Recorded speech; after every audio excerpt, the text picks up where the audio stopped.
Most of my clients, they're good at making money. They're not good at managing their money. Mm-hmm. They might be good at creating revenue, but not profit. Correct me if I'm wrong.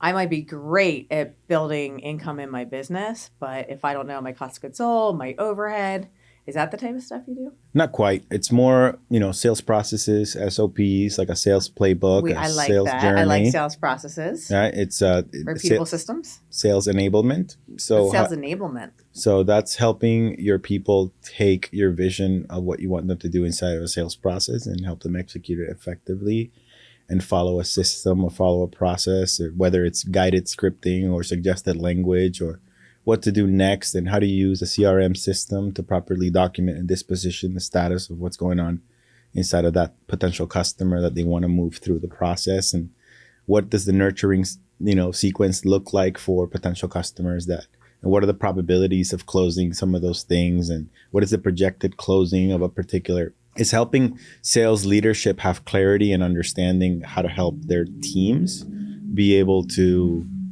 know where to focus so they can have high impact activities that's going to lead them to high impact outcomes.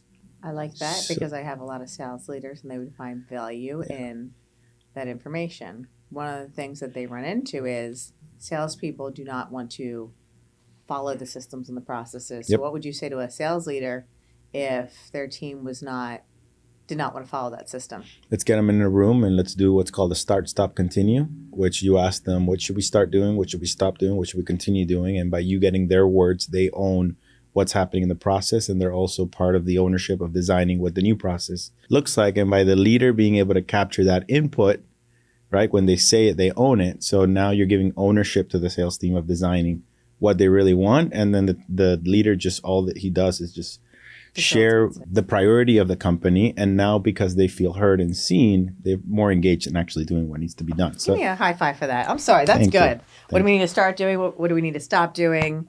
And getting their buy-in, their process, and similar to what they do with their prospects. And sometimes it's, what do I need to start doing as your leader? What do I need to stop doing as your leader? What do I need to continue doing? Because sometimes it's a self-awareness and vulnerability of the leader being able to be open enough to get real feedback when the team is saying, well, you're giving us way too many priorities, or you're overwhelming us with too many tasks, or you're doing way too many meetings, or you're micromanaging the crap out of me. And like being able to have those real conversations helps you get the breakthrough that you want. So you need to create a little bit of safety, to create a little bit of friction, to then kind of get through to like, what's our new combined alignment and priority for the team.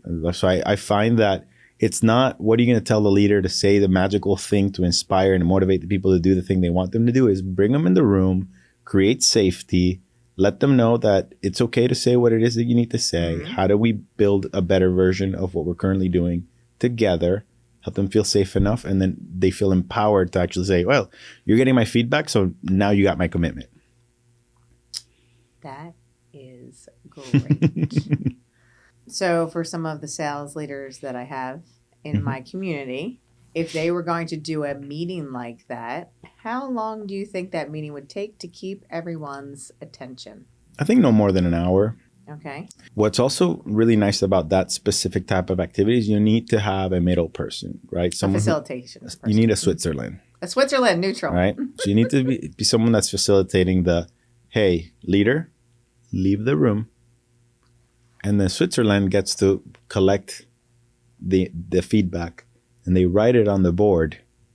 So the leader doesn't go thinking, oh, that's probably that person who's super disengaged. And so the leader doesn't come in thinking it's a particular person. No one gets targeted. So everyone feels safe to be able to share the feedback with Switzerland, because Switzerland's not going to reveal it as long as there's confidentiality, and they create the safety to be able to do that. And when the leader comes back in the room, Switzerland gets to say, so here's what we discussed as a team, the things that need to get better. And then the leader live in the moment either says, done, I'll stop doing that, or or reinforces, here's why we need to continue doing that. This is our priority. So it's just a really way to have a honest conversation around changing a specific initiative or gaining buy-in and getting the team to feel it is a team building. And it's changing a behavior. Absolutely. Ideally. You had said that if there's so many priorities, nothing feels like a priority. Mm-hmm. So if a leader were to come in and do some of this with a team, how many priorities do you think you would do in, say, either a month or in a quarter that a sales team could focus on and execute at a high level so they're not distracted by too many things? I mean, every organization is different, but ideally you want to have the 3 long-term, big blocks, 3 to 5 big blocks, what they are, whether it's, this specific product or this specific metric that we need to get to or whatever that is. And then you can kind of sub to that is what are the strategies behind each priority to be able to achieve the outcomes on that. But one really cool experiment that I've done as well is I could say, pretend this is a napkin, Andrea, and I'm your leader, and you got your pen, and I want you to write on your napkin, don't show me, what do you think my 3 top priorities are? And I'm going to write what I really think they are, and you write what you think they are, and you put them next to each other. And then what happens is you get to see, oh, there's a disconnect in my leadership messaging. So there are a lot of little easy, simple ways you can identify what are some potential disconnects that are happening inside a sales team. And this could work in operations and marketing and any other different levels of the organization. And that'd be a great icebreaker coming in. And a lot of ahas. You're not judging the other person. You're just like, oh, well, we're not aligned, but it's not maliciously, or it's just not as intentional as it could be. So I think being able to create an environment where you could just call out all the things that are happening and be, help them feel comfortable enough to be vocal about what's happening, that opens the door for the person you're trying to lead to be led, right? But if all you're doing is just telling, you're showing up and throwing up, then what they're going to do is this. They roll their eyes. Oh, it's and then they're Andrea again. It's Andrea again, just talking about themselves and, this is what she does. Yeah, this is how they do it. This is how they should do it. Because one of the biggest issues that I feel like some new leaders struggle with, they don't realize it, is that a lot of organizations unfortunately promote leaders that used to be top performers. And then former top performers, when they lead, they think that everyone should do the process and have the same level of commitment and the same level of style and the same approach as the way they did it. So the ego gets in the way, rather than understanding that everyone has different styles and everyone has different processes and everybody learns different and everybody executes different. And having be able to respect and have the open-mindedness and to just leverage everybody's superpowers in the best ways that they could. I made that mistake. When I used to be a top performer, I got promoted to being a leader. And I was like, this person doesn't care enough about the job the way that I used to care about it. So I started judging the person. So even when I came to coach them, I came in with that preconceived notion. And so being curious and understanding what are their hesitations and what are their struggles and customizing how you lead people, I think is huge. So I help leaders in organizations find those breakthroughs where there's friction, where there's lack of performance, where there's lack of engagement, is just get them in a room, figure shit out, and then come out on the other side together, aligned with what needs to happen. Because if there's constant breakdowns, you're just going to keep having a breakdown. They're not doing what we want. How come they're not doing it? Should they be on the team? So instead of having repeated breakdowns, there has to be a breakthrough, and having someone, Switzerland, neutral, to facilitate that. You said something a few minutes ago. You said too many meetings. I've often seen there's too many team huddles without intent. And how many meetings would you say are too many meetings? Or is there like a time period, like, hey, it should be a daily meeting for 15 minutes? What are your thoughts on meetings?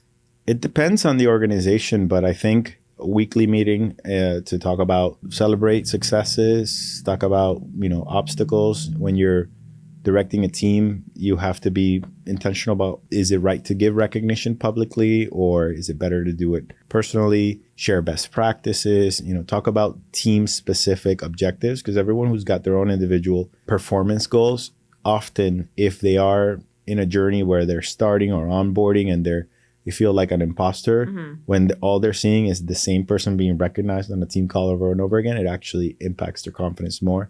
So I think it's not just about how frequent, but also what content are you sharing in that team meeting, right? Because, and also, if the leader's calling someone out when they're underperforming in front of their peers, is that going to engage them, or is that going to turn them off? Exactly. So I think it's also about being cognizant and really aware of what is the content you're sharing in the meeting. Is it valuable to everyone? But I would say once a week should be more than enough of a cadence. And if you have a monthly meeting, it should be deeper stuff. If it's weekly, it should be more maintenance stuff. And then individually, you should have different types of one-on-ones where you can address those more private intimate type issues, of performance challenges. What has been your experience in that from a leadership standpoint? I'm going to give you a handful of lessons that I've learned the hard way. How's that sound? Yeah. So I had taken on a new leadership position a number of years ago, and I came in, and instead of shadowing or observing for the first 90 days, I started to implement. I was a newer leader. I started to implement before observing, and there's people, seasoned people who were there before me, and it caused a little bit of a rift because they've been following a standard SOP, and here I'm coming in saying, well, we have to hit these goals. I need you to bend a little bit for me before I completely understood their process. So that is a lesson I learned, is observe first, come from curiosity. Yep. Number 2 leadership lesson is to ask a lot of questions. Oftentimes I have a lot of things that were spoken to me from leaders in the past. Some of them had good intent. Some of them felt a little cringy. And I think it's not just good leaders ask great questions. They need to be intentional about the questions and make sure they're on point with the tonality and how they land, and not just a question. It has to not just be a question, because you want to help the other person self-discover That's right. what you're trying to help them with, but it needs to be coming from curiosity and not judgment.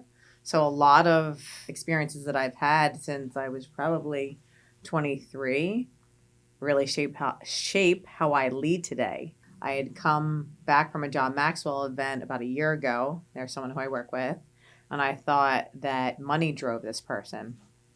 And this person said, no, Andrew, money doesn't drive me. I just need to know that I matter. So I hired a leadership coach, and I took a leadership course over the last year, invested in myself a good amount of money, because I knew that if I'm going to start leading people or leading clients, I needed to see different perspectives and not just have a perspective of non-positive leadership experiences that I had in addition to the positive ones over the years. Yeah. And I think the big lesson there is people do things for their reasons, which is like some people are motivated by money. Some people are motivated by being able to have a home where they can take care of their family.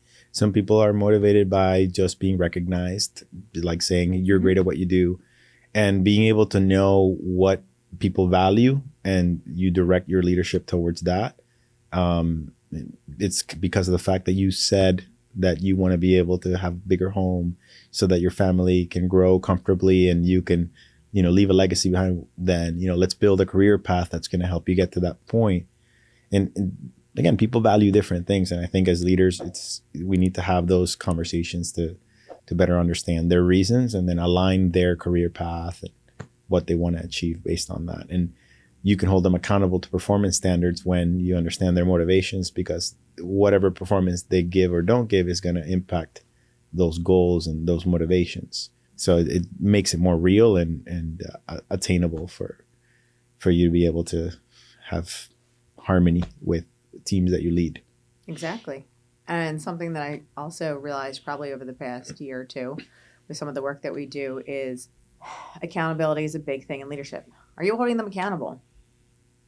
I'm going to ask you the question and then I'm going to answer it myself. Carlos, what does accountability look like to you if a leader was holding you accountable? So accountability is often thrown out there like a buzzword, and it's a suitcase word.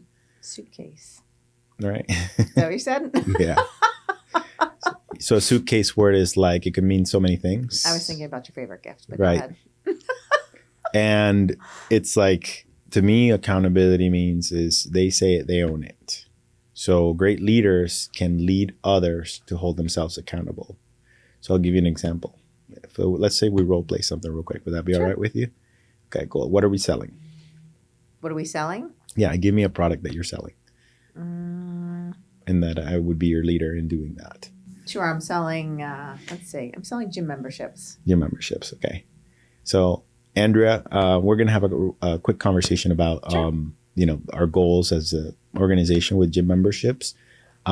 So you know that our goal and as a team is to try to get at least 10 new signups per week.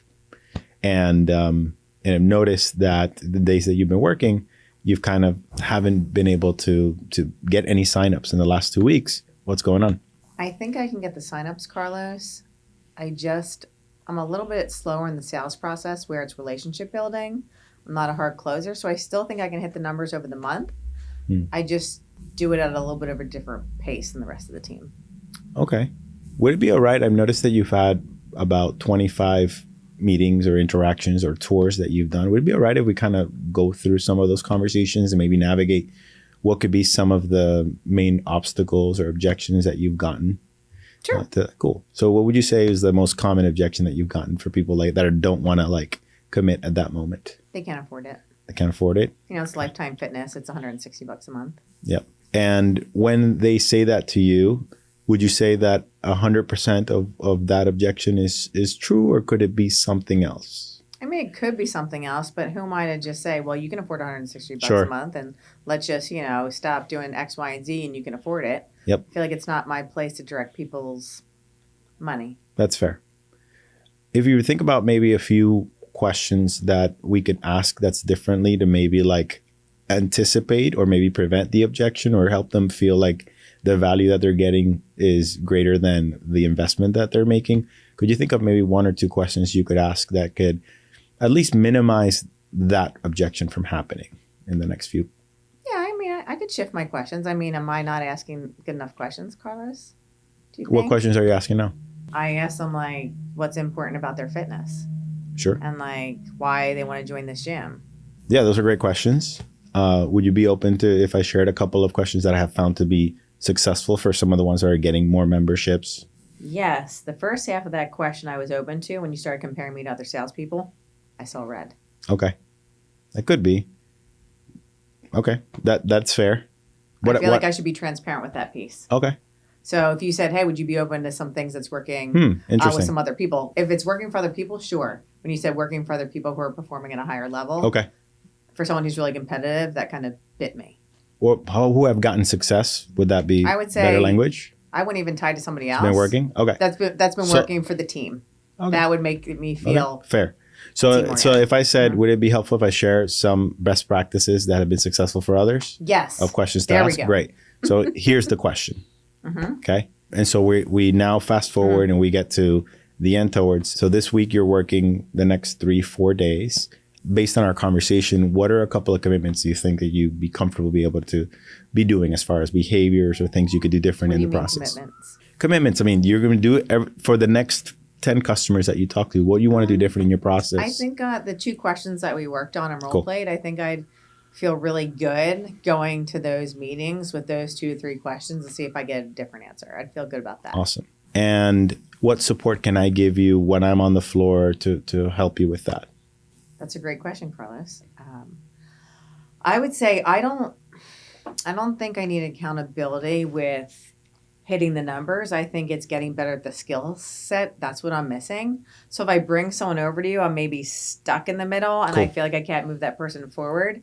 And I kind of need your support to move that person to the next step. And the way that I learn, Carlos, is I'm a visual kinesthetic learner. So I need to be there and watch you do what you do. That's Okay. how I learn best. So you want me to model a few of them for I you? need, Okay, yeah, cool. exactly. I need you to model Awesome. the behavior. And once I see you model it, Sweet. I can turn around and execute it like that. And I think those are maybe just some of the missing pieces. Because be it's not happy about, I mean, I want to hit the numbers more than you even know. I want I love 100% closing. So I think I'm just missing some skill sets to be able to convert that lead because, selling memberships hasn't been my career for the last 20 years. Of course. Yeah, no, it's absolutely, that's a great 'Cause idea. I'm super competitive. Once Yeah. I feel like I have those skills, I think I can be, your top salesperson. Would love to. Yeah. So I will be more mindful on Tuesday, which we're working together for the next few folks. Let me take the reins on that and I'll model the entire tour if you want. And then what we'll do is we'll do a post review after the conversation. You tell me what you saw. What I ask of you is take notes when you're observing,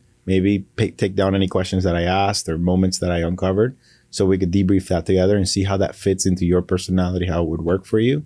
And if it was a success, let's try to identify how we could replicate that so we can help you achieve that too. I absolutely would like that. And if you're open to, if there's someone, not at our club, but maybe another Lifetime Fitness that I could shadow them, someone kind of with my personality style. Because if they have different personality style, I'm not going to be able to mirror and match them. Someone maybe with my personality style, another Lifetime Fitness that I could learn and shadow like I'm a new person. That would also help me if you're open to it. Great. So you observe me do one, you shadow someone else do something. What else can I do to support you? I love that. I do, we do, you do. It's my favorite method. Okay, cool. Would it also be helpful if in one of the next conversations next week, I can sit along and observe you and take some notes to give you feedback? That would make me really nervous. However, and I want you to do it. You standing there would make me a little anxious. How open-minded are you if I put my phone in my pocket, hit the record button, and you watch it that way? Maybe, because we want to get the client's consent to be able to do something like that. How about this? Let's experiment with the first two ideas. Okay. If we get success out of it, we don't have to do the third thing. But we are in a coaching culture where we do observations in order to help develop and help others, because sometimes where they call that hindsight is 2020. Like it's hard to observe yourself while you're in the moment doing things. There might be things you're unaware of that you're doing or saying, where from a third party perspective, and all I want to do is support and help you be successful. I can maybe pick a couple of moments where you could just be more aware of. That's the goal. It's not to like point out what you're doing right, what you're doing wrong. But I want you to feel safe and able to do that. How does that sound? I feel coachable. When do you want to connect again to try to look at some of these results and the progress in achieving that? I feel like when I'm learning a new skill, I want time to breathe and apply it. How open would you be for like 2 weeks? Like That's I fine. feel like I want the time to go home, practice it with my friends, get really familiar with the questions so they feel natural. So is 2 weeks a good enough time? Sounds like a plan. Great. All right. That's the way that I hold people accountable. Yeah. Right. So it's like, did I in any way tell you what you needed to do and how many numbers you needed to get? All I did is ask you questions. Yeah. And I drilled deeper and felt where you felt comfortable, where you felt uncomfortable. Like, where can I test?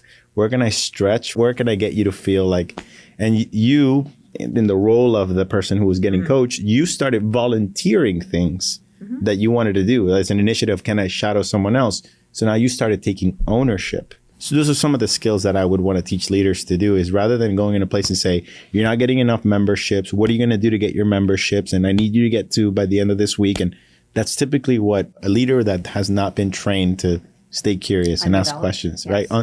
Right? It's like it has not gotten there, because those are sometimes behaviors that they learn from another leader. And there's nothing wrong with it.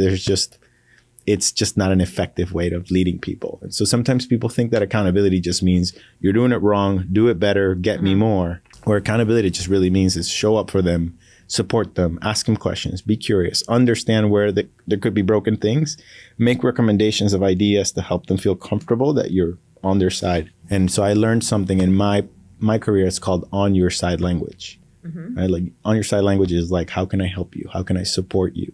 What are the things that you need to be successful here? Would it be, If you would have asked those questions, which I was leading the witness, how can I help you be successful? I would say, Carlos, I don't need help hitting numbers.